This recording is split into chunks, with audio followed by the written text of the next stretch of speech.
Hey everyone, Noah Zerby here.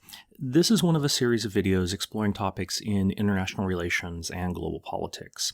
In this video, we're going to look at the concept of asymmetric warfare with a particular focus on the use of cyber attacks as a component of that strategy. But let's start with the basics. What exactly do we mean by asymmetric warfare? In the simplest terms, asymmetric warfare is used to describe a conflict between belligerents of unequal power, strategies, or tactics.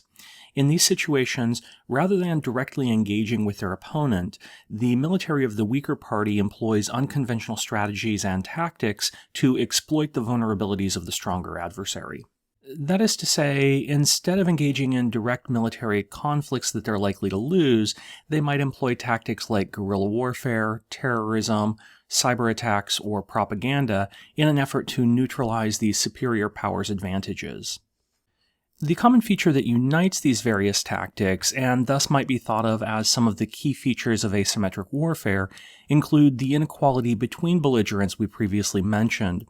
While sometimes this occurs between states of unequal power, more often we tend to think of it as involving conflict between states and non-state actors. An example of the former might be the U.S. war against North Vietnam, while an example of the latter might be the U.S. war against Al-Qaeda in Afghanistan or against the Islamic State in Iraq and Syria.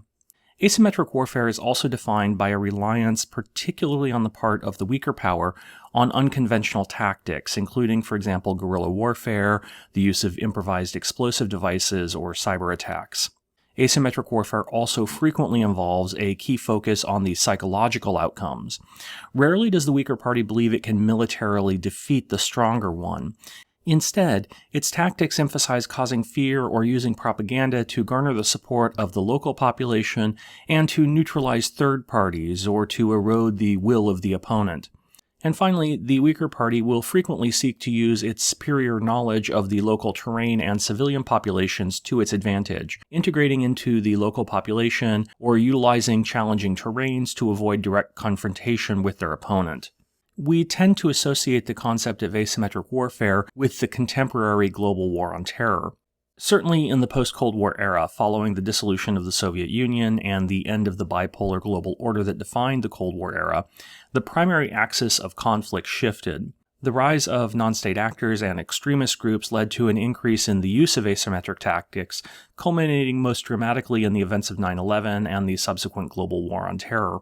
But it's not hard to look back and identify the use of asymmetric warfare throughout history.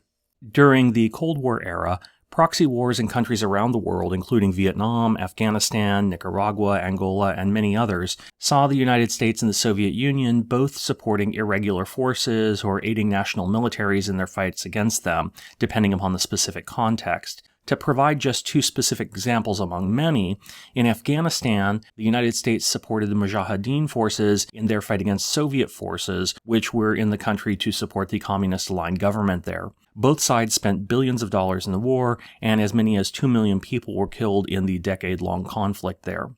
In Vietnam, the roles were reversed, and the United States supported and fought alongside the South Vietnamese forces against the communist-aligned North Vietnamese and irregular Viet Cong forces that used unconventional tactics to wear down U.S. resolve.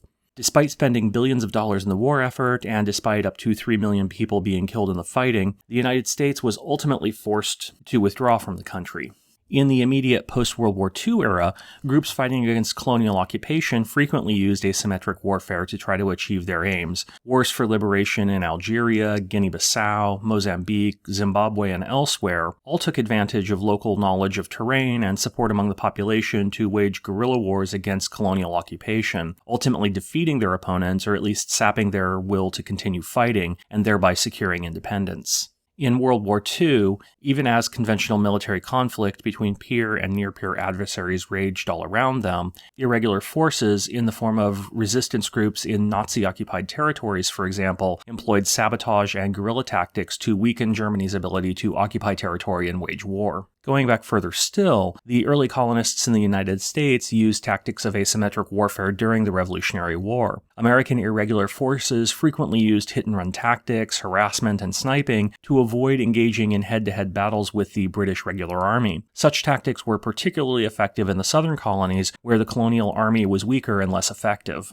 And even in ancient history, there are many examples of smaller tribes or groups fighting in ways that were intended to counter the might of expansive armies, often relying on their knowledge of local terrain and unconventional tactics. Indeed, Sun Tzu outlined many of the tactics of guerrilla warfare in the 6th century BCE in his text The Art of War, noting that all warfare is based on deception, that the supreme art of war is to subdue the enemy without fighting, and concluding that knowing your own strengths and weaknesses is the key to victory. Examples of the use of asymmetric warfare can be found across the ancient world, including in China, among migratory German tribes like the Goths and Vandals, by Celtic and African tribes resisting Roman expansion, and beyond. In essence, while the tools and tactics of asymmetric warfare have evolved over time, the core principle, leveraging unconventional means to counter a superior force, remains consistent throughout history. From this perspective, the global war on terror is just the latest chapter in this long-standing aspect of warfare. But in the contemporary era, such tactics impose a variety of challenges for conventional forces like those used by the United States. One of the main challenges in asymmetric warfare is that unconventional forces often blend with civilian populations. This makes it hard for conventional forces to distinguish between enemy combatants and innocent civilians, increasing the risk of collateral damage. Further, in most cases, conventional forces are highly bound by strict rules of engagement, which may not account for the complexities of asymmetric warfare.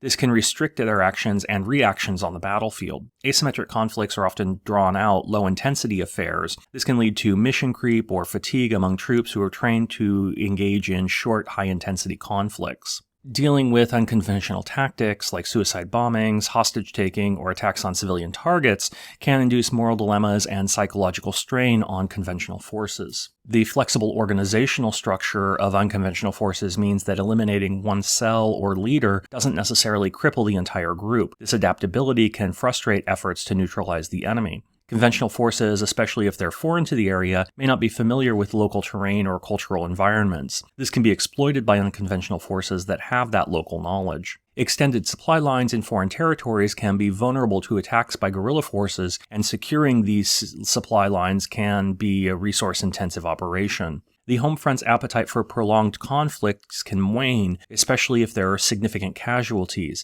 Asymmetric actors often aim to drag the conflict out, hoping to wear down the political will of their adversaries. Winning hearts and minds is crucial in asymmetric warfare. Conventional forces must ensure that their actions don't alienate the local population, which could push them towards supporting the insurgents. Advanced technological solutions may not always be the answer in asymmetric warfare, especially when the enemy uses simple, low-tech methods. There is a risk of over-reliance on technology and underestimating the importance of human intelligence and local allies. And finally, asymmetric forces are often known for their unpredictability and innovation in tactics, often catching conventional forces off guard. Constantly adapting to these changes in tactics can be draining and challenging. In essence, while conventional forces possess superior firepower and resources, they face a myriad of challenges when confronted with an adaptable, decentralized, and often ideologically driven opponent in asymmetric warfare. But let's focus in on the way new technologies have expanded and altered the nature of asymmetric warfare in the past 20 years.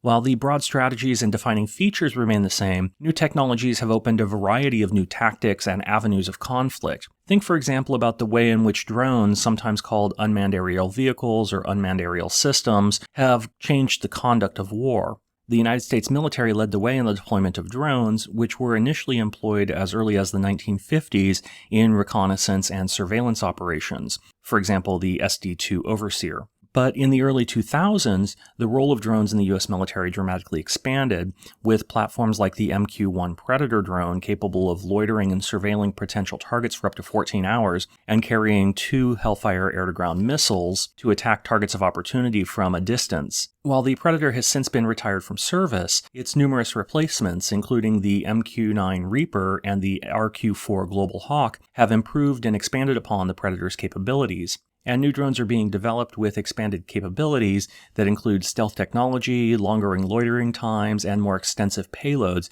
as well as new roles including cargo delivery and air-to-air refueling, among others. From the U.S. perspective, military drones offer several advantages. They provide the capability to monitor vast areas without putting human pilots at risk. Their stealth and prolonged airborne time allow for comprehensive intelligence collection, and when armed, they can execute pinpoint strikes against high-value targets, theoretically without significant collateral damage.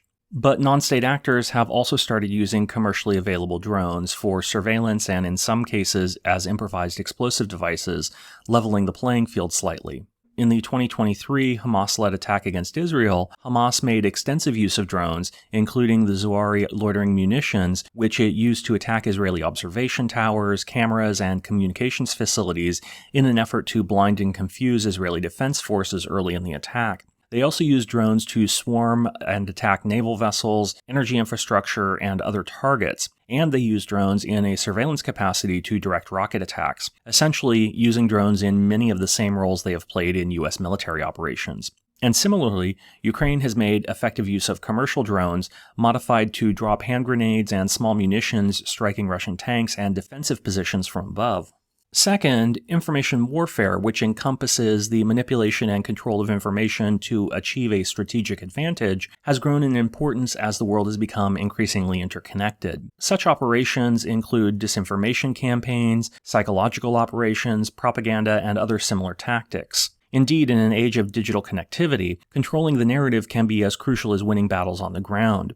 Information warfare therefore aims to influence public opinion both domestically and internationally, shape perceptions, and undermine the enemy's morale. The United States, for example, dropped pamphlets and engaged in other psyops to convince Iraqi soldiers to surrender during the Iraq wars, and also used leaflets to encourage citizens to stay away from ISIS sites, which may be targets for U.S. airstrikes. But non-state actors also engage in information warfare, utilizing social media to broadcast their messages and spread propaganda with the simultaneous goals of recruiting new members and undermining the morale of their opponents. And the increasing availability of voice cloning, deepfakes, AI, and other advanced technologies dramatically expand the possibilities. Two quick examples illustrate the tip of new possibilities. In August 2023, several leaked recordings in the voice of Omar al-Bashir, the former president of Sudan, were released on a TikTok channel called The Voice of Sudan. The audio broadcasts were deep fakes, perfectly imitating Bashir's voice, but were highly critical of the Sudanese military and its leadership, and may have been an attempt to support and expand the opposition movement. And it's widely acknowledged that the Internet Research Agency, a company with close ties to the Russian government, engaged in a variety of efforts to manipulate voters and interfere with the 2016 and 2020 U.S. presidential elections. In addition to direct hacking attacks designed to steal information from the Democratic Party, hundreds of fake accounts across social media platforms targeted Americans on both sides of the political spectrum, using ideological wedge issues intended to generate animosity, increase racial tensions, and suppress voter engagement in the United States. The democratization of information dissemination means that even a small informal group can have outsized influence, covertly support proxy groups, or achieve geopolitical objectives without direct military confrontation. And finally, cyber warfare, the use of digital attacks against an adversary's computer networks and information systems, causing disruption or damage, has emerged as a new arena for conflict. And while major powers like the United States, China, and Russia maintain powerful cyber warfare capabilities, so too do countries like Iran and North Korea. Indeed, one of the interesting elements of cyber warfare is the way in which vulnerability to attack is unequally distributed, with the advanced economies and democracies of the world disproportionately vulnerable to such attacks due both to their reliance on network technologies and their relative openness. Cyber capabilities give smaller entities or nations the power to challenge larger states by targeting critical infrastructure, stealing sensitive information, or spreading propaganda. We'll return to this in a few minutes. But more generally, when compared to conventional warfare, cyber warfare often requires relatively minimal resources while potentially yielding significant strategic advantages.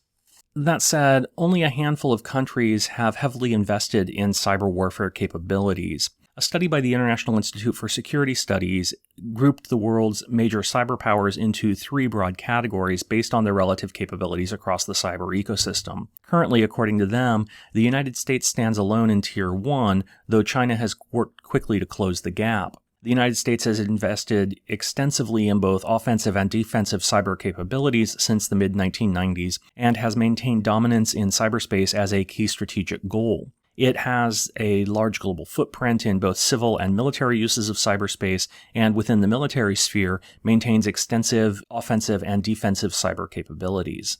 Countries in the second tier of cyber warfare capabilities include Australia, Canada, China, France, Israel, Russia, and the United Kingdom, though China might arguably be thought of as occupying a tier 1.5.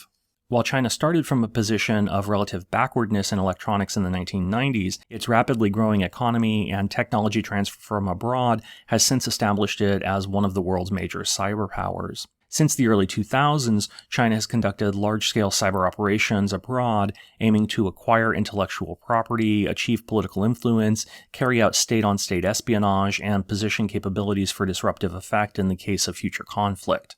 Russia's stature is also of particular interest. While dependent on Western technology, it has powerful offensive cyber capabilities and has used them extensively as part of a much broader strategy aimed at disrupting politics and policies of perceived adversaries. While it lacks the top-end surgical cyber capabilities needed for high-intensity warfare possessed by the United States and China, it nevertheless has made effective use of cyber tools in attacks against the United States, Ukraine, Estonia, and others.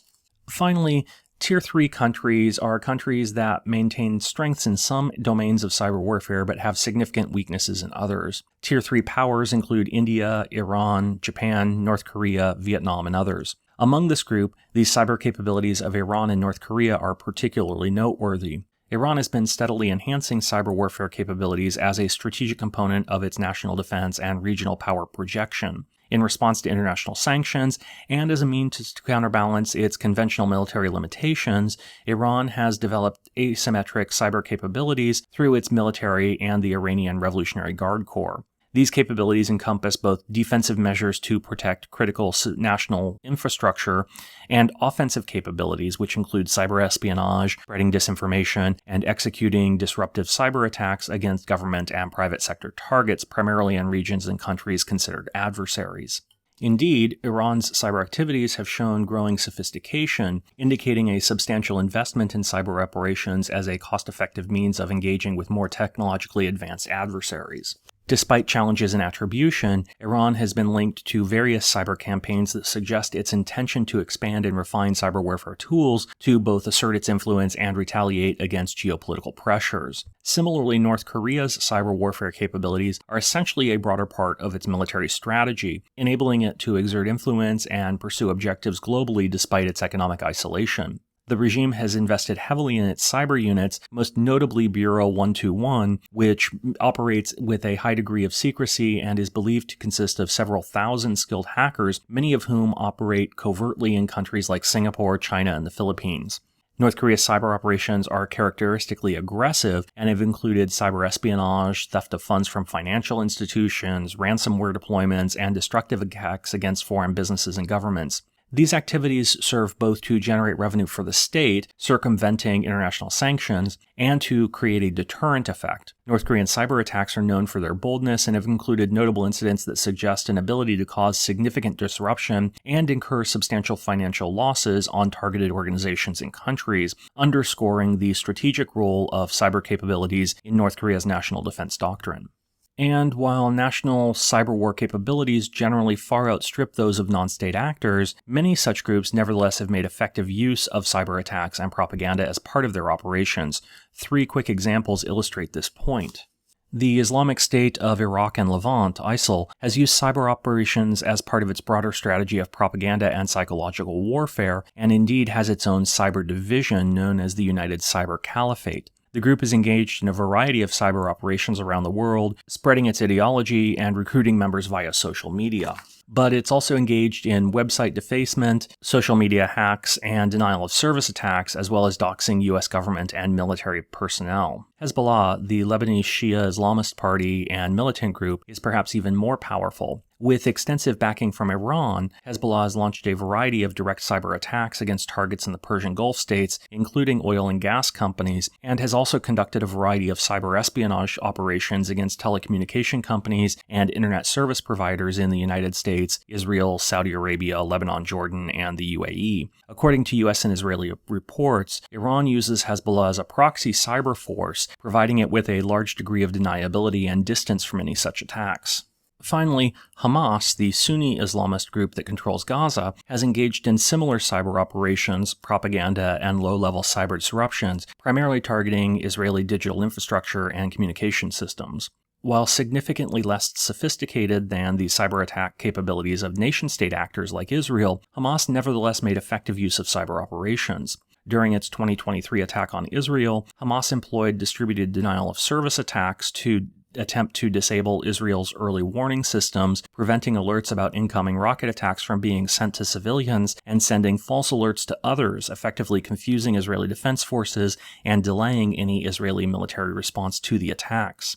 Earlier, during the 2018 World Cup, Hamas launched a cyber operation dubbed Pongol. Essentially, Hamas created an Android app called Golden Cup, which was promoted on social media, primarily to members of the Israeli Defense Forces, as the fastest app for live scores and fixtures for the World Cup. Once downloaded, the app surreptitiously infected the target's phone with spyware, discreetly monitoring the target, stealing information, tracking the user's location, accessing cameras and microphones, downloading images and data, and so on. In the 3 weeks before the malware was finally detected, Hamas was able to collect reams of information from compromised smartphones, uncovering information about IDF bases, offices, military hardware, and more. And in response, Israel launched the first kinetic response to a cyber attack, launching an airstrike against the building believed to host the Hamas operation. The capabilities of nation-state actors are even more expansive. I've explored the 2010 US-Israeli Stuxnet cyber attack that destroyed hundreds of centrifuges used to enrich uranium at Iran's Natanz nuclear enrichment facility, and the 2014 North Korean theft of nearly $100 million from the Central Bank of Bangladesh, often referred to as the Lazarus heist in other videos. I'll provide links in the comments section below if you want to learn more. But a few other examples illustrate the point. In 2014, North Korean hackers broke into the internal servers at Sony Picture Studios, releasing confidential data including personal employment and health information about Sony employees, internal emails, copies of then unreleased Sony films, and other information, all intended to embarrass Sony. The attack was launched in retaliation for Sony's production of the film The Interview, which depicted a fictional assassination attempt of the country's leader, Kim Jong-un. In 2016, Russian-affiliated groups called Fancy Bear and Cozy Bear launched cyber attacks against the Democratic National Committee servers, attempting to collect information which could be used to influence the outcome of U.S. presidential elections. In 2017, a Russian military hacker group called Sandstorm launched a series of powerful cyber attacks using the NotPetya malware against banks, electricity firms, government ministries, and others in Ukraine. Disguised as a ransomware attack, the operation effectively crippled the Ukrainian government, wiping computers across the country, shutting down the country's key infrastructure, and costing the country billions of dollars in economic damages. That same year, hackers believed to be affiliated with North Korea's Lazarus Group launched the WannaCry attack. Initially targeting the British National Health Service but quickly spreading worldwide, the attacks employed the Eternal Blue exploit, developed by the National Security Agency in the United States but stolen and released by Russian-affiliated hacking groups to encrypt computer data. The attack effectively shut down the National Health Service in the United Kingdom for almost a week, illustrating the potential impact of such attacks for hostile actors. The virus ultimately affected more than 200,000 computers in 150 countries around the world, with an economic impact estimated in the billions. In 2020, Russian government hackers launched the SolarWinds attack, which gave them covert backdoor access to more than 18,000 computer networks belonging to a wide variety of Fortune 500 companies and U.S. government agencies. In 2021, a series of attacks on Microsoft Exchange servers attributed to a state-sponsored actor operating out of China known as Hafnium allowed access to email accounts and installation of additional malware for long-term access to a variety of companies and U.S. government servers, through which it's believed China was able to collect information permitting them to identify a number of U.S. operatives and spies around the world. And that same year, Colonial Pipeline, a U.S.-based company responsible for shipping fuel across the eastern part of the United States, was forced to shut down operations following a hacking attack by a group known as DarkSide. While the group has no known connections to any state sponsor, it was nevertheless able to force the shutdown of the company's operations, causing a fuel shortage in the eastern half of the United States, impacting global oil markets, and ultimately forcing Colonial Pipeline to pay a $4.4 million ransom to restore operations. And these are but a handful of examples. But these broad examples provide important insights into the various categories of malware attacks. At the most basic level, distributed denial of service or DDoS attacks overwhelm a server with excessive traffic, making it unavailable to legitimate users. DDoS attacks can be used to disrupt businesses, governments, or as a smokescreen for other malicious activities. The Bangladeshi central bank heist, for example, used DDoS attacks to try to disrupt the various computer networks that might otherwise have detected the theft. Ransomware and cyber theft attacks are intended to steal money from the target government, company, or individual. Cyber theft is much like conventional theft, but relies on computer networks to steal the money, frequently through cryptocurrency networks. Ransomware attacks use malware to encrypt files or lock users out of services or networks to demand a ransom, usually paid in cryptocurrency, in order to restore the user's access. The WannaCry attack was an example of this, and the NotPetya attack on Ukraine masqueraded as a ransomware attack to hide something far more destructive. Cyber espionage involves infiltrating networks to steal sensitive data, intellectual property, or government secrets. The DNC hack and the SolarWinds attacks were examples of this. Data breaches are similar incidents involving private companies and resulting in the theft of valuable data, including personal identification, financial records, health information, or proprietary information. Such breaches can occur through a variety of attacks, ranging from brute force hacks to malware to phishing attacks. The Colonial Pipeline was, in part, a data breach, as was the attack on Sony Pictures. And finally, cyber attacks can be launched against networked targets, including military systems and critical infrastructure like power grids, water supply systems, and industrial control systems. Successful attacks can lead to physical damage and disrupt essential services. The Stuxnet attack on Iran was an example of this, as was the NotPetya attack on Ukraine. These various modes of attack highlight the ways in which cyber warfare is only the recent manifestation of asymmetric warfare, albeit one that exploits the particular vulnerabilities of economically advanced democracies like the United States. Indeed, countries like the US are uniquely vulnerable to such attacks. There are several reasons for this. First, generally the more developed a country's economy, the more it relies on technology, and in particular on networked technologies across society.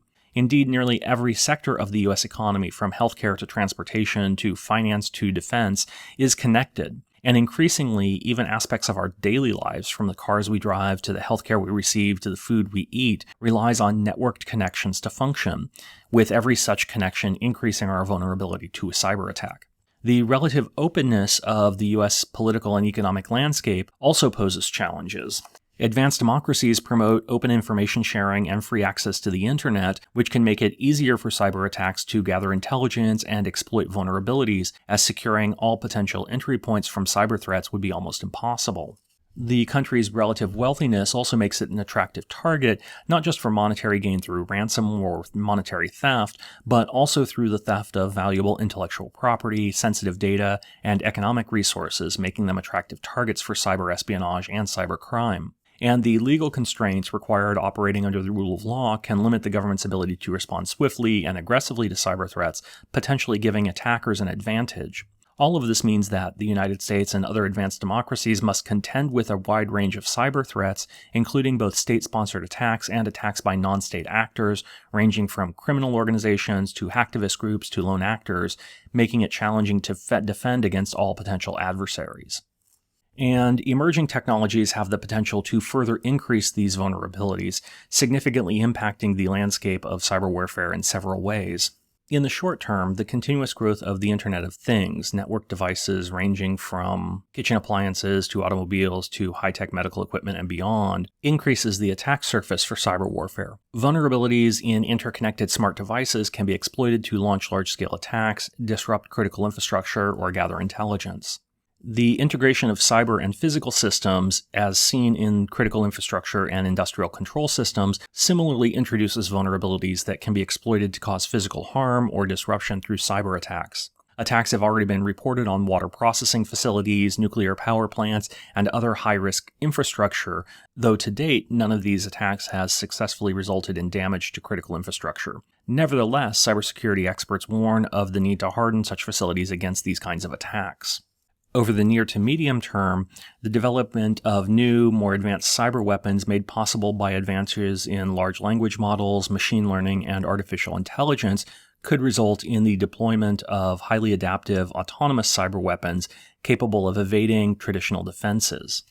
Already, exploits like Eternal Winds allowed some attacks to bypass traditional security and eliminated the need for users to click on infected links or give attackers direct access to their systems. It's also rumored that the United States is working to develop attacks that bypass air gaps, permitting them to launch cyber attacks against computers that are not directly networked to other computers. Future exploits could be even more powerful. Quantum computing has the potential to break a widely used encryption algorithms, effectively rendering even the most complex passwords easily crackable, making data increasingly vulnerable to theft or manipulation. Computer security firms and national governments are racing to develop quantum-resistant encryption methods to counter this threat, but it appears to be an escalating arms race between the two sides. And the expanding use of autonomous systems, including drones and robots, in military and civilian operations also presents a growing threat, with the potential for such systems to be manipulated or disrupted through cyber attacks. Ensuring the security and resilience of these kinds of systems is therefore critical. Navigating this landscape requires policymakers, cybersecurity experts, and international organizations to continually adapt to address the emerging challenges and threats. Such collaboration is necessary in part because understanding how to respond to cyber attacks is not as easy as we sometimes assume. How should we respond to cyber attacks? Are they acts of war by a foreign belligerent, a terrorist attack, a criminal activity, or something else entirely? In part, the answer is dictated by the nature and intent of the attack. An attack by a foreign government that attempts to cause significant harm to a nation's infrastructure, economy, or national security may be viewed as an act of war. But if the goal is to create fear, disrupt society, or advance a political agenda, it might be seen as terrorism. Meanwhile, cyber attacks for financial gain or data theft might best be characterized as criminal activities. But this highlights the challenge of attribution. Determining the source of a cyber attack can be extremely difficult due to the anonymity and ability to disguise origins in cyberspace. This can complicate efforts to classify an attack, as well as to formulate an appropriate response. And hackers are aware of this. Both the WannaCry and the NotPetya attacks attempted to disguise themselves as ransomware attacks, rather than as attacks against domestic infrastructure of the affected country. And even if an attack can be accurately attributed to a specific actor, determining a proportional response can be a challenge. Normally, states seek to respond in similar kinds or levels, a similar level of proportionality to a given attack. Indeed, one of the principles of international law governing the conduct of war specifies the need for proportionality in response. But what exactly does proportionality look like in the realm of cyberspace? Asymmetric warfare exists as a strategy precisely because of the unequal vulnerability of parties to a conflict. In response to the Sony Pictures hack, the US government is believed to have launched a cyber attack against North Korea's intranet, essentially disabling the country's access to the web for a period of several days. But according to most observers, the North Korean intranet consists of about 24 websites with about 300 or so daily users. Taking it down was hardly proportionate to the millions of dollars Sony lost to the attack. But a broader response, say a kinetic attack against North Korea itself, hardly seems proportionate either.